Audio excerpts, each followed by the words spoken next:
Hello friends, ഇതാണ് കേട്ടോ മുളകാ പച്ചടി. അപ്പോൾ അതെങ്ങനെ ഉണ്ടാക്കിയാൽ നമുക്ക് നോക്കാം. അപ്പോൾ ഞാനൊരു 50 ഗ്രാം പുളി എടുത്തിട്ടുണ്ട്. ഇത് കുരുള്ള പുളിയാണ്, അതുകൊണ്ട് ഞാനെടുത്തപ്പോൾ 50 ഗ്രാമിൽ കുറച്ച് മുകളിലുണ്ട് കേട്ടോ. അപ്പോൾ ഇത് വെള്ളത്തിലിട്ട് വെച്ചിരിക്കുകയാണ്. ഇത് നമുക്കൊന്ന് പിഴിഞ്ഞെടുക്കണം. അപ്പോൾ ഞാനൊരു 1 മണിക്കൂറോളം ഇത് വെള്ളത്തിലിട്ട് വെച്ചു, പെട്ടെന്ന് കിട്ടാൻ വേണ്ടിയിട്ട്. അപ്പോൾ നമുക്ക് പിഴിഞ്ഞെടുക്കാം. പിഴിഞ്ഞെടുത്തിട്ട് നമുക്ക് ചട്ടിയിലേക്ക് ഒഴിച്ചിട്ട്, ചട്ടിയിലാണ് നമ്മളിത് ഉണ്ടാക്കുന്നത് കേട്ടോ. അപ്പോഴാണ് നമുക്ക് ഈ ഒരു പുളിയിഞ്ചിയുടെയും മുളകാ പച്ചടിയുടെ ഒക്കെ ടേസ്റ്റ് വരുന്നത്, അതിലിരുന്ന് കുറുകുമ്പോഴാണ്. അപ്പോൾ നമുക്കിത് പുളി പിഴിഞ്ഞിട്ട് നമ്മളെ ചട്ടിയിലേക്ക് ഒഴിച്ചു കൊടുക്കാം. പുളിയിഞ്ചിയുടെ റെസിപ്പി ഞാൻ ഇതിന് മുന്നേ വീഡിയോ ചെയ്തിട്ടുണ്ടായിരുന്നു. അത് കാരണമാണ് ഓണത്തിന് സദ്യക്ക് ഇന്ന് മുളകാ പച്ചടി ആക്കാമെന്ന് തീരുമാനിച്ചത്. അപ്പോൾ ആ വീഡിയോ നിങ്ങൾക്ക് കൂടെ കാണിച്ചു തരാമല്ലോ. അപ്പോൾ എനിക്ക് തോന്നിയത് പുളിയിഞ്ചിനേക്കാൾ ഒന്നും കൂടെ ടേസ്റ്റ് മുളകാ പച്ചടിയാണ് എന്നാണ് എനിക്ക് ഫീൽ ചെയ്തിട്ടുള്ളത്. എൻ്റെ വീട്ടിൽ എപ്പോഴും അതാണ് ഉണ്ടാക്കാറ്. ഇനി അത് കഴിച്ചിട്ട് അങ്ങനെ ഫീൽ ചെയ്തതാണോ എന്നും അറിയില്ല. എന്തായാലും എല്ലാവരും ഒന്ന് ട്രൈ ചെയ്ത് നോക്കണം. എന്നിട്ട് എങ്ങനെ ഉണ്ടെന്ന് നിങ്ങൾ കഴിച്ചു നോക്കിയിട്ട് തീരുമാനിക്കൂ കേട്ടോ. അപ്പം ഞാനിത് ചട്ടിയിലേക്ക് ഒഴിക്കുകയാണ്. ഇതിലേക്ക് ഒരു 1/2 ടീസ്പൂൺ മഞ്ഞൾപ്പൊടി, 1/2 ടീസ്പൂൺ മുളക് പൊടി ഇട്ട് കൊടുക്കുന്നുണ്ട്. എരിവ് വേണമെന്നുണ്ടെങ്കിൽ നല്ല മുളക് പൊടി ഇട്ട് കൊടുക്കാം. അപ്പോൾ 1/2 ടീസ്പൂൺ നിങ്ങൾക്ക് നല്ല എരിവ് വേണമെന്നുള്ള തീരുമാനമാണെന്നുണ്ടെങ്കിൽ 1 ടീസ്പൂൺ വരെ ആക്കാം. പക്ഷെ ഒരുപാട് എരിവ് ഇടണ്ടെന്നേ ഞാൻ പറയുള്ളൂ. കാരണം മുളകാ പച്ചടിയാണ്, മുളകാണ് ഇടാൻ പോകുന്നത്. അപ്പോൾ നല്ല എരിവുള്ള മുളകാണെങ്കിൽ അത് നമ്മുടെ ഇതിന് എരിവ് കൂടുകയുള്ളൂ കേട്ടോ. അപ്പോൾ ഇതിലേക്ക് ഞാനിപ്പോൾ ഒരു 25 ഗ്രാം ശർക്കര ഇട്ട് കൊടുത്തിട്ടുണ്ട്. 50 ഗ്രാം തന്നെ നമുക്ക് വേണ്ടി വരും. അപ്പൊ ഞാനിപ്പോ ഒരു പകുതി ഇട്ടിട്ടുള്ളൂ. നമുക്ക് നമ്മുടെ മധുരം എത്ര വേണമെന്ന് നമുക്ക് തീരുമാനിക്കാമല്ലോ. അപ്പൊ ഞാനിപ്പോ ഒരു ഹാഫ് ഇട്ട് കൊടുത്തിട്ടുള്ളൂ. അതായത് 25 ഗ്രാംസ് ആണ് ഇട്ട് കൊടുത്തിരിക്കുന്നത് ശർക്കരേന്റെ പൊടിയാണ് കേട്ടോ എൻ്റെത്. അപ്പൊ അതുകൊണ്ടാണ് ഞാൻ ഡയറക്റ്റ് ഇതിലേക്ക് ആഡ് ചെയ്ത് കൊടുത്തു. അപ്പൊ ഇത് നമുക്ക് പൊടികൾ ആഡ് ചെയ്തതിന് ശേഷം നമുക്കിത് സ്റ്റവിലേക്ക് വെക്കാം. അപ്പൊ എന്താന്ന് വെച്ചാൽ ഈ വെള്ളം നമുക്ക് കുറുകി വരണം. അപ്പൊ ആ കുറുകി കട്ടിയായി വരുന്നവരെ നമ്മളിത് സ്റ്റവിൽ വെക്കണം. അപ്പൊ അതാണ് ഇതിന്റെ ഒരു വലിയ ജോലി എന്ന് പറയുന്നത്. നമ്മൾ ഇതിനെ കുറുക്കിയെടുക്കലാണ്. അപ്പൊ ഇത് നമുക്ക് പൊടിയൊക്കെ ഇട്ടിട്ട് സ്റ്റവിലേക്ക് വെക്കാം കേട്ടോ. അപ്പോൾ വീഡിയോ കാണുന്ന ആരെങ്കിലും എൻ്റെ ചാനൽ സബ്സ്ക്രൈബ് ചെയ്തില്ലെങ്കിൽ ഒന്ന് സബ്സ്ക്രൈബ് ചെയ്യണേ. ആ ബെൽ ബട്ടൺ ഒന്ന് പ്രസ് ചെയ്യണം കേട്ടോ.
അപ്പൊ ഇത് ഞാൻ തിളയ്ക്കാൻ വേണ്ടിയിട്ട് വെച്ചിട്ടുണ്ട്.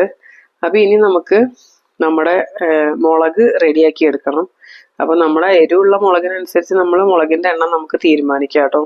അപ്പൊ ഇത് ഇടയ്ക്കൊന്ന് ഇളക്കിയിട്ട് കൊടുക്കാൻ വിട്ടുപോകരുത്. അതുപോലെ തന്നെ ഇതിലേക്ക് ഒരു ഉപ്പിട്ട് കൊടുക്കാനും മറക്കരുത്. ആവശ്യത്തിനുള്ള ഉപ്പ് ഇപ്പൊ ഇട്ട് കൊടുക്കാം. അപ്പൊ അതും മറന്നു പോകരുത്. അപ്പൊ ഇത് ഇവിടെ തിളക്കട്ടെ, നമുക്ക് നമ്മുടെ മുളക് റെഡിയാക്കി എടുക്കാം.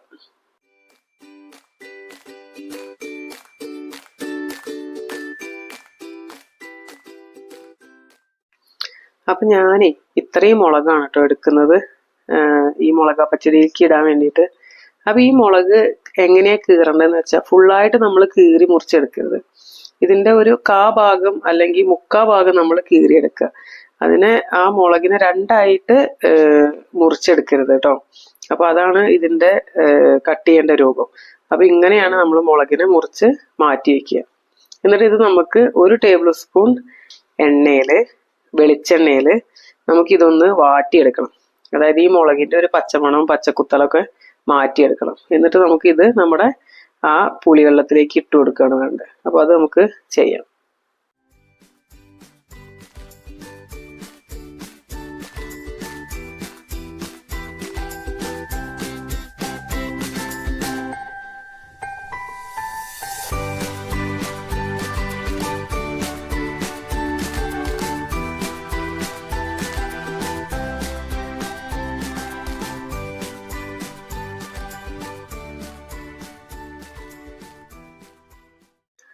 അപ്പോൾ ഞാൻ അരിഞ്ഞെടുത്ത പച്ചമുളക് ഞാൻ 1 ടേബിൾ സ്പൂൺ വെളിച്ചെണ്ണയിൽ വാട്ടിയെടുക്കുന്നുണ്ട്.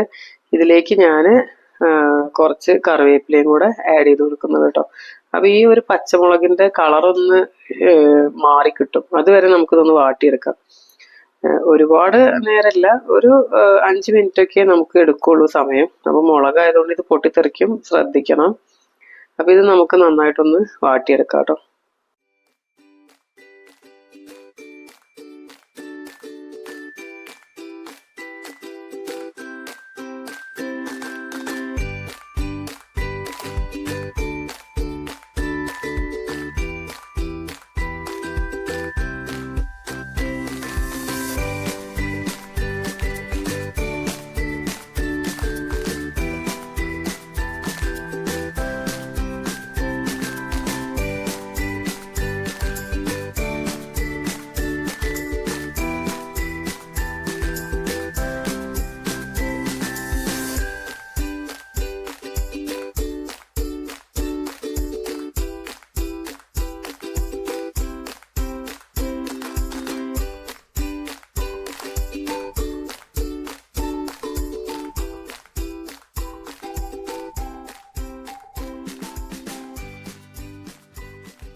അപ്പോൾ ഇടയ്ക്ക് നമ്മുടെ പുളിവെള്ളം ഇളക്കിയിടാൻ മറന്നു പോകരുത്.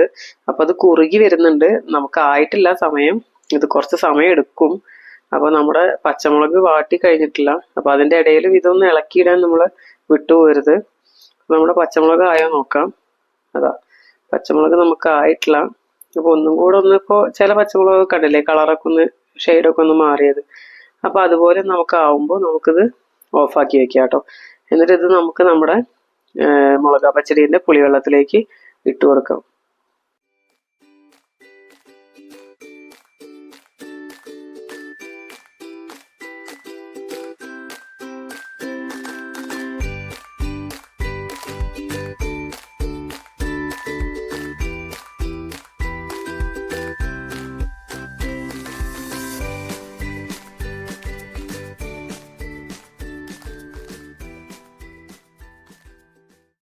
അപ്പോൾ ഇതാ നമ്മുടെ പച്ചമുളകൊക്കെ റെഡി ആയിട്ടുണ്ട് കേട്ടോ. അപ്പോൾ ഇനി ഇത് ഞാൻ ഓഫാക്കുകയാണ്. അപ്പോൾ നമ്മുടെ പുളിവെള്ളം നോക്കുമ്പോൾ ഇങ്ങനെയാണ്, നന്നായിട്ട് തിളയ്ക്കുന്നുണ്ട്, കുറുകി വരുന്നുണ്ട്. അപ്പോൾ ഇനി ഇതിലേക്ക് നമുക്ക് നമ്മുടെ പച്ചമുളക് ഇട്ട് കൊടുക്കാം കേട്ടോ. അപ്പോൾ അത് ഞാൻ ആഡ് ചെയ്യുന്നുണ്ട്. ഇനി നല്ലപോലെ മിക്സ് ചെയ്തെടുക്കാം. ഈ പുളിവെള്ളത്തിൽ ഈ പച്ചമുളക് ഇങ്ങനെ കിടന്നിട്ട് നല്ലപോലെ കുറുകി വരണം. ഈ പച്ചമുളകിൻ്റെ മുകളിലൊക്കെ പുളിവെള്ളവും ശർക്കരയൊക്കെ പിടിച്ച് വരുമ്പോൾ നല്ല അടിപൊളി ടേസ്റ്റ് ആട്ടോ അതിന്. അതേപോലെ പച്ചമുളകിൻ്റെ ആ ഒരു സ്പൈസിയും എല്ലാം കൂടെ നല്ല രുചിയാണ്.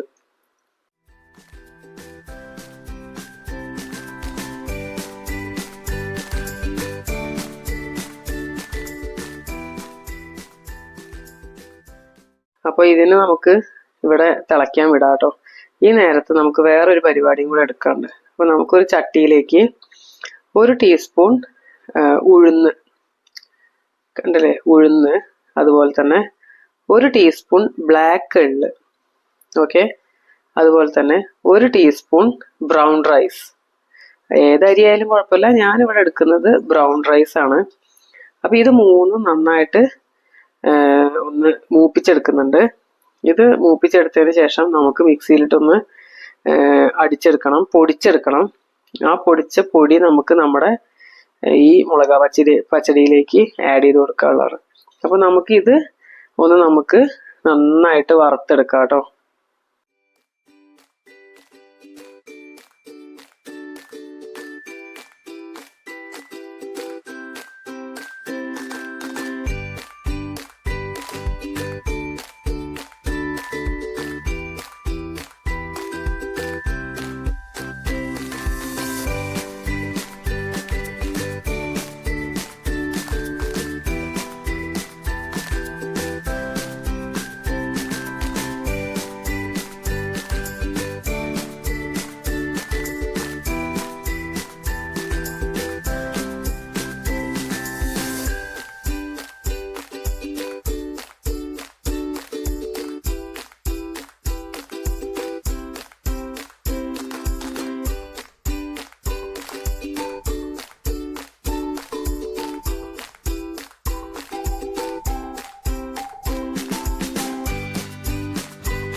അപ്പോൾ നമ്മളിത് വറുത്തുകൊണ്ട് നിൽക്കുന്നത് ഏകദേശം റെഡി ആയിട്ടുണ്ട്. അപ്പോൾ ഞാനിത് മിക്സിയിലിട്ട് നന്നായിട്ടൊന്ന് പൊടിച്ചെടുക്കുന്നുണ്ട് കേട്ടോ. ഇത് കണ്ടില്ലേ, എൻ്റെ പൊടി ഇങ്ങനെയാണുള്ളത്. അപ്പോൾ ഇതിൽ നിന്നൊരു 1.5 ടീസ്പൂൺ ഞാൻ എൻ്റെ മുളക് പച്ചടിയിലേക്ക് ഇട്ട് കൊടുക്കും. ഇപ്പോഴല്ല, നമ്മളുടെ പോക്ക് റെഡിയായി നിൽക്കുന്ന സമയത്ത് നമ്മളത് കുക്കിംഗ് ഒക്കെ കഴിഞ്ഞതിന് ശേഷം സ്റ്റവ് ഓഫ് ആക്കിയതിന് ശേഷമാണ് നമ്മൾ ഈ ഒരു 1.5 ടീസ്പൂൺ ഈ പൊടി നമ്മൾ അതിലേക്ക് ആഡ് ചെയ്ത് കൊടുക്കേണ്ടത്. അപ്പോൾ നമുക്ക് ആദ്യം നമ്മുടെ പുളിവെള്ളം എന്തായി എന്ന് നോക്കാം. മുളക് പച്ചടീൻ്റെ ഇത് കണ്ടില്ലേ, നല്ല പോലെ കുറുകി വരുന്നുണ്ട്. അപ്പോൾ ഇതുപോലെ നമുക്ക് ഒന്നും കൂടെ നന്നായിട്ട് കുറുക്കിയെടുക്കണം. പക്ഷെ പുളിയിഞ്ചി കുറുക്കുന്ന അത്ര ഞാനിത് കുറുക്കിയെടുക്കുന്നില്ല, കാരണം ഇതൊന്ന് കട്ടിയാവും. നമ്മൾ ഓഫാക്കി വെച്ചാൽ ഇത് കട്ടിയായിട്ടിരിക്കും.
അപ്പോൾ എൻ്റെ പുളിയിഞ്ചീൻ്റെ കൺസിസ്റ്റൻസി ഞാൻ ഇങ്ങനെ നിർത്തുകയാണ്. ഇത് ഇനിയും കുറുകും കേട്ടോ, ഈ ചട്ടിയിൽ തന്നെ ഇരുന്നിട്ട് നന്നായിട്ട് കുറുകും. അപ്പോൾ എല്ലാവരും മധുരം ഇത് മതിയോ എന്ന് ചെക്ക് ചെയ്ത് നോക്കണം. ഇല്ലെങ്കിൽ കുറച്ചും കൂടെ ശർക്കര നമുക്ക് ആഡ് ചെയ്ത് കൊടുക്കാം. എന്നിട്ട് നമ്മൾ നന്നായിട്ട് തിളപ്പിക്കണം കേട്ടോ, ശർക്കര ആഡ് ചെയ്തിട്ടും. അപ്പോൾ എൻ്റെ കൺസിസ്റ്റൻസി ഓക്കെ ആയിട്ടുണ്ട്. ഞാനിത് ഓഫാക്കി. ഇനി ഇതിലേക്ക് നമ്മൾ പൊടിച്ച് വെച്ച പൊടികളില്ലേ, നമ്മുടെ വറുത്ത് പൊടിച്ച് വെച്ചത്, അതൊരു 1.5 ടീസ്പൂൺ ഞാൻ ഇതിലേക്ക് ആഡ് ചെയ്ത് കൊടുക്കുന്നുണ്ട് കേട്ടോ. അപ്പോൾ ഇത് എൻ്റെ പൊടി ഇതാണ്. അപ്പോൾ ഇത് ഞാനൊരു 1.5 ടീസ്പൂൺ ആഡ് ചെയ്യുന്നുണ്ട്. എന്നിട്ട് ഇത് നമുക്ക് ഇളക്കി നല്ലപോലെ മിക്സ് ചെയ്ത് മാറ്റി വയ്ക്കാം. എന്നിട്ട് നമുക്കിതിനി വറവിടണം. അപ്പോൾ അതെന്തൊക്കെയാണെന്ന് നമുക്ക് നോക്കാം.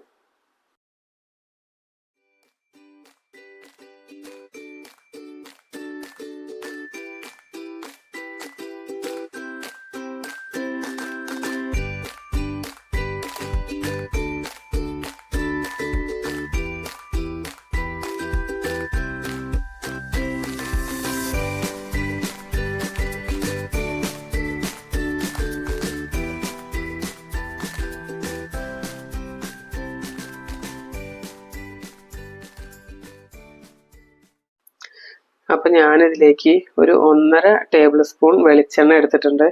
അതിലേക്ക് 1 ടീസ്പൂൺ കടുക് ആഡ് ചെയ്തു. നമുക്ക് സ്പൈസി എത്ര വേണ്ടത് വെച്ചാൽ അതിനനുസരിച്ച് നമുക്ക് വറ്റൽമുളക് ആഡ് ചെയ്താൽ, നമുക്ക് ഓൾറെഡി ഇത് മുളകിൽ ഉണ്ടാക്കിയതാണ്. അപ്പോൾ നമുക്ക് അതിനനുസരിച്ച് നമുക്ക് വറ്റൽമുളക് ആഡ് ചെയ്യാം. അതിനുശേഷം കറിവേപ്പില, ഇത്രയും നമുക്ക് നമ്മുടെ മുളക് പച്ചടിയിലേക്ക് ആഡ് ചെയ്ത് കൊടുക്കുക. നല്ലപോലെ മിക്സ് ചെയ്യുക.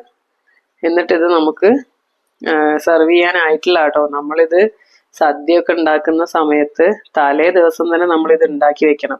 നമ്മൾ ഒരിക്കലും ആ സമയത്ത് തന്നെ ഉണ്ടാക്കി അപ്പം തന്നെ സെർവ് ചെയ്യരുത്. അപ്പോൾ ഇത് ഒരിക്കലും അതിൻ്റെ കൺസിസ്റ്റൻസിയോ അല്ലെങ്കിൽ അതൊന്നും നമുക്ക് റെഡി ആയിട്ട് കിട്ടില്ല. അപ്പം നമ്മൾ തലേ ദിവസം ഉണ്ടാക്കി വെക്കേണ്ട ഒരു സാധനമാണ് ഈ മുളകാപ്പച്ചടി പുളിയിഞ്ചി എന്നൊക്കെ പറയുന്നത്.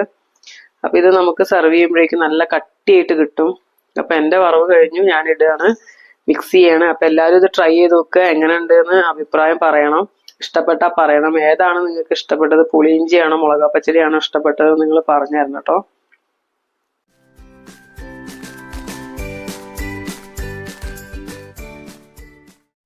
അപ്പോൾ ഇതാ എൻ്റെ മുളകാപ്പച്ചടി ഇങ്ങനെയാണ് കേട്ടോ. Okay, by.